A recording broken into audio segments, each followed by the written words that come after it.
صحیح بخاری میں حدیث ہے، نبی علیہ السلام فرماتے ہیں میں نے خواب میں دیکھا کہ میں نے یوں تلوار لہرائی ہے تو اس کا اگلا حصہ ٹوٹ گیا، تو میں نے اس کی تعبیر کی ہے کہ احد میں ہمیں تکلیف پہنچے گی، اور پھر میں نے دوبارہ تلوار لہرائی تو وہ اپنی اصلی حالت میں واپس آ گئی، تو اس کی تعبیر میں نے کی ہے کہ اس تکلیف کے بعد پھر اللہ تعالیٰ ہمیں راحت دے دے گا۔ ظاہر ہے کہ پھر الٹیمیٹلی شکست جو ہے وہ فتح شکست میں بدلی، اور پھر شکست سے دوبارہ سے سروائیول تو کم از کم ہوگی، اگرچہ کئی انصاری اصحاب جو ہیں وہ شہید ہوئے، مدینے کا کوئی گھر نہیں بچا تھا جس میں میت نہ ہو، ایک غم کا عالم تو تھا۔ مہاجرین میں سے بھی حضرت حمزہ بن عبد المطلب، ان کا غم ہی رسول اللہ کے لیے بہت بڑا تھا، وہ آپ کے بھائیوں کی جگہ بھی تھے اور چچا بھی تھے، دودھ پیتے، رضاعت کا رشتہ بھی تھا ان سے، بھائی والا بھی، آرمی چیف بھی تھے، بدر میں بھی احد کے اندر بھی، تو حضور کے لیے وہ بھی غم بہت تھا۔ حضرت حمزہ بن عبد المطلب کا غم اتنا بڑا غم تھا کہ صحیح بخاری میں ایک پورا چیپٹر ہے غزوہ احد کے چیپٹر کے اندر نا، اس کا عنوان ہی ہے حضرت حمزہ بن عبد المطلب کی شہادت، اور اس میں وہ لمبی حدیث ہے واشی کے بارے میں۔ دو تابعین جو ہے وہ واشی کو ملنے کے لیے جاتے ہیں، وہ شام میں شفٹ ہو چکے ہوتے ہیں، اور ان سے جا کے حضرت حمزہ کا قتل کے بارے میں پوچھتے ہیں، تو واشی بتاتے ہیں کہ جی میری یعنی ڈیوٹی لگائی گئی تھی جبیر بن مطعم کی طرف سے۔ خیر وہ جبیر بن مطعم بعد میں وہ بھی مسلمان ہو گئے، وہ بھی صحابی ہیں، اور ہند جو بیوی تھی ابو سفیان کی، اس نے اپنے باپ کا بھائیوں کا بدلہ لینا تھا، تو وہ کہتے ہیں میں ایک پتھر کے پیچھے چھپ گیا اور میں انتظار میں رہا کہ میں موقع ملتے ہی سامنے آ کے وہ نہیں لڑا، اس نے چھپ کے جو ہے نا وہ نیزے کا وار کیا، اور وہ کہتے ہیں ناف والی جگہ پہ میں نے نیزہ مارا اور وہ آر پار ہو گیا، اس کی وجہ سے حضرت حمزہ کی ڈیتھ ہو گئی۔ اور پھر کہتے ہیں میں جب مسلمانوں کو اللہ نے غلبہ دیا تو میں مکہ بھی چھوڑ کے، یعنی فتح مکہ کے بعد طائف چلا گیا، طائف میں نے سکونت اختیار کر لی، تو بالآخر طائف میں بھی اسلام پہنچ گیا، وہاں کے قبائل نے بھی اسلام قبول کر لیا، چاروں ناچار میرے پاس کوئی حل نہیں تھا، تو مجھے میرے ساتھیوں نے کہا کہ رسول اللہ معاف کرنے والے ہیں، تم حضور کے سامنے پیش ہو، اللہ تعالیٰ تمہاری غلطی معاف کر دے گا، تو میں بھی ان لوگوں کے ساتھ چلا گیا۔ اب وہ نبی علیہ السلام کے سامنے پیش ہوئے، صحیح بخاری کے الفاظ ہیں کہ نبی علیہ السلام نے پوچھا واشی کا یا رسول اللہ واشی ہوں، قاتل حمزہ کا یا رسول اللہ۔ آپ امیجن کریں، آپ فرمایا کہ واشی تیرا جو یہ عذر ہے میں اس اعتبار سے اسلام قبول کرتا ہوں، لیکن کیا تم یہ کر سکتے ہو کہ مجھے اپنی شکل دوبارہ نہیں دکھانی؟ اچھا یہ حضور کا ہی حوصلہ تھا، ادروائز تو اس کا گاٹا اترنا چاہیے تھا، ٹھیک ہے، کیونکہ اب جب کہ غلبہ اسلام کا ہو گیا اس کے بعد اسلام قبول کرنا، لیکن حضور کی شفقت تھی۔ لوگ اگلے جملے کو تو دیکھتے ہیں کہ حضور نے کہا مجھے شکل نہیں دکھانی، اور وہ یعنی سمجھتے ہیں کہ شاید حضور نے سختی کی ہے یا ایک فنیٹک اپروچ ہے، ایسا نہیں ہے۔ آپ دیکھیں کسی کی جان بخشی ہو گئی ہے، یہ چھوٹی بات ہے۔ تو اس پہ میں اکثر جملہ بولا کرتا ہوں کہ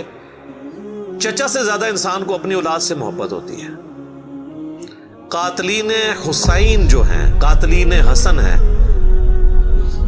ان کے ساتھ قیامت کے دن رسول اللہ کا کیا ایٹیچیوڈ ہوگا ایز کمپیئر ٹو قاتلین حمزہ ابن عبد المطلب۔ کوئی شخص دنیا میں کہہ سکتا ہے کہ جی مجھے اپنے چچا سے اپنی اولاد سے بھی بڑھ کے محبت ہے، تو اس کا تو ذہنی توازن بگڑا ہو تو لادہ بات ہے، یہ جھوٹ بول رہا ہوگا۔ تو یہ کربلا جو ہے یہ کوئی چھوٹی چیز نہیں میرے بھائیوں، اور اس سے یہ بھی پتہ چلا کہ غم کبھی بھی ہلکا نہیں ہوتا۔ فتح مکہ کے بھی بعد کی یہ بات ہے، یعنی حضرت حمزہ کی شہادت کو کم از کم 5 سال تو گزر چکے تھے۔ 3 ہجری میں غزوہ احد ہوئی ہے اور 8 ہجری میں فتح مکہ، اس کے بھی بعد کا واقعہ ہے یہ، 8 کا بھی ہو سکتا ہے 9 کا بھی، چلو کم از کم بھی 5 سال۔ کسی نے حضور کو مشورہ نہیں دیا کہ سوگ تو 3 دن تک ہوتا ہے، لیکن یہ سوگ حمزہ نہیں تھا، یہ غم حمزہ تھا۔ ہم اختلاف کرتے ہیں سوگ حسین سے، غم حسین تو قیامت تک جاری رہے گا، جس میں یہ پیٹنے والا ماتم والا معاملہ نہ ہو، بلکہ حسین علیہ السلام کی اس دعوت کو یاد کیا جائے۔ خیر حضرت وحشی کہتے ہیں، ظاہر ہم تو ان کا احترام سے نام لیں گے، صحابی تو ہیں، وہ کہتے ہیں کہ مجھے پوری زندگی اس بات کا غم تھا اور میں اللہ سے دعا کرتا تھا کہ اللہ مجھ سے نہ کوئی بڑا کام کروانا ہے۔ تو بخاری کے الفاظ ہیں، وہ کہتے ہیں جب مسیلمہ کذاب نے دعوی نبوت کیا تو میں نے اللہ سے دعا مانگی کہ اللہ میں نے اسلام کے سب سے بہترین شخص کو قتل کیا تھا، یعنی حمزہ کو، اس میں کوئی شک نہیں ہے، میرا تو اجتہاد ہے، اگر حضور کی وفات کے وقت حضرت حمزہ زندہ ہوتے نا تو پہلا خلیفہ حضرت حمزہ نے بننا تھا، کیونکہ خلفائے راشدین جب موجود تھے، جب تک خلیفہ راشد نہیں وہ بنے تھے ابو بکر، عمر، عثمان و علی، ان کی موجودگی میں بھی حضور نے اپنا آرمی چیف حضرت حمزہ کو بنایا ہوا تھا۔ بدر میں حضرت ابو بکر، عمر، عثمان و علی میں سے تو کوئی نہیں تھا حضور کی طرف سے آرمی چیف، یا حضور ظاہر ہے حضور علیہ السلام کو تو میدان جنگ میں وہ نہیں آنے دیتے تھے، خیمہ پیچھے لگاتے تھے۔ احد میں تو چونکہ کافر آپ کے خیمے تک پہنچ گئے نا، اس لیے پھر آپ کو فرنٹ سے لیڈ کرنا پڑا، ادروائز بدر و احد میں آپ خود آگے جا کے نہیں لڑے۔ اور حنین کے موقع پر بھی 12,000 کا لشکر تھا اور صرف 80 بندے رہ گئے تھے، صحیح بخاری میں آتا ہے 12,000 میں سے، اور حضور اکیلے آگے جا رہے ہیں۔ اور پھر آپ کی دلیری کی وجہ سے آپ نے، بخاری کے الفاظ ہیں، آپ نے زمین سے یوں مٹھی بھری مٹی کی اور یوں کافروں کی طرف بھیجی، اور قرآن میں اس کا ذکر ہے وَمَا رَمَيْتَ إِذْ رَمَيْتَ وَلَكِنَّ اللَّهَ رَمَىٰ، اے نبی جب تم نے وہ کنکریاں پھینکی تھی وہ تم نے تو نہیں پھینکی تھی، وہ تو اللہ نے پھینکی تھی، بس وہ مبارک ہاتھوں کی برکت تھی۔ جب آپ نے یوں مٹی پھینکی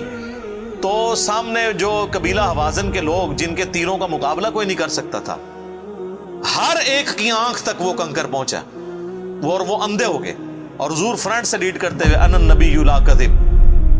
میں نبی ہوں اس میں کوئی شک نہیں، میں عبد المطلب کا بیٹا ہوں اس میں کوئی شک نہیں، یہ آپ علیہ السلام یہ اشعار پڑھتے ہوئے آگے گئے۔ تو نبی صلی اللہ علیہ وآلہ وسلم کے لیے حمزہ ابن عبد المطلب کی بڑی اہمیت تھی۔ تو اب واشی کہتا ہے جب مسیلمہ کذاب نے دعوی نبوت کیا تو میں نے اللہ سے دعا مانگی۔ دیکھیں اللہ تعالیٰ سب کی دعائیں سننے والا ہے، اور میں نے کہا یا اللہ مجھے موقع دے، میں اسلام کے بہترین شخص کو میں نے قتل کیا ہے تو میں اسلام کے بدترین دشمن کو بھی میں ہی قتل کروں۔ دیکھیں اسلام کا بدترین دشمن وہی ہو سکتا ہے نا جس نے دعوی نبوت کیا ہو اور مسلمانوں کی جمعیت توڑ دی ہو اس وقت میں جب حضور کی ڈیتھ ہو چکی ہے، لیڈر جا چکا ہے، اور پیچھے مینجمنٹ کو کمزور کرنے والی بات ہے ہزاروں لوگوں کا مرتد ہو جانا۔ تو وہ کہتے ہیں کہ میں جب جنگ یمامہ کے لیے ندا کی گئی تو میں بھی اس لشکر میں شامل ہوا، اور میں نے اپنے وہی نیزہ جس سے حضرت حمزہ کو مارا تھا، سر عمر سیریز میں انہوں نے یہ سین فلمائے ہیں، وہ نکالا اور اللہ سے مانگا، اور کہتے ہیں میں نے دیکھا کہ وہ گھنگریالے بالوں والا جو ہے وہ اونٹ کی رنگت کا اس کا جسم وہ دیوار کے ساتھ ٹیک لگائے ہوئے کھڑا ہے۔ تو میں نے پوچھا کہ وہ مسیلمہ کذاب کون سا ہے، تو انہوں نے بتایا یہ ہے۔ انہوں نے دور سے اس کو مارا، ان کا نشانہ تو بڑا زبردست تھا، تو وہ مارا گیا اور گر پڑا زمین کے اوپر اس نیزے کے وار سے۔ پھر ایک انصاری صحابی نے آگے بڑھ کے اس کی گردن کاٹ دی۔ تو پھر وہ کہتے تھے کہ مجھے اللہ سے امید ہے کہ اللہ تعالیٰ اس نیکی کی برکت سے میری وہ غلطی معاف کر دے گا۔ ٹھیک ہے، ویسے تو اسلام لانا ہی غلطی معاف کر دیتا ہے، صحیح مسلم میں حدیث ہے کہ ایمان لانا پچھلے کے گناہوں کو معاف کر دیتا ہے، لیکن سر کچھ گناہ بہت بڑے لیول کے ہوتے ہیں، اس کے لیے بہت بڑے لیول کی نیکی چاہیے ہوتی ہے اس کی کمپنسیشن کے لیے، چونکہ حضور بھی تو اس اعتبار سے تو حضرت واشی حضور کے سامنے نہیں آتے تھے نا۔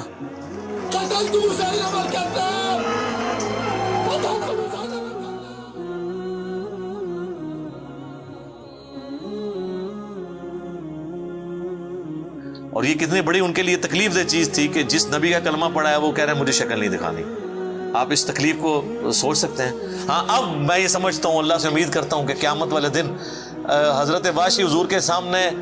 اس اعتبار سے پیش ہو سکتے ہیں کہ مجھ سے یہ غلطی ہوئی تو یا رسول اللہ دیکھیں آپ کے سب سے بڑے دشمن کو بھی میں نہیں قتل کیا، تو یہ بہت بڑی سعادت ان کو ملی۔ رضی اللہ عنہم اجمعین وعلیہم السلام۔ صلاۃ بر محمد وآل محمد، اللہم صلی علی محمد وعلی آل محمد واصحابہ اجمعین الی یوم الدین۔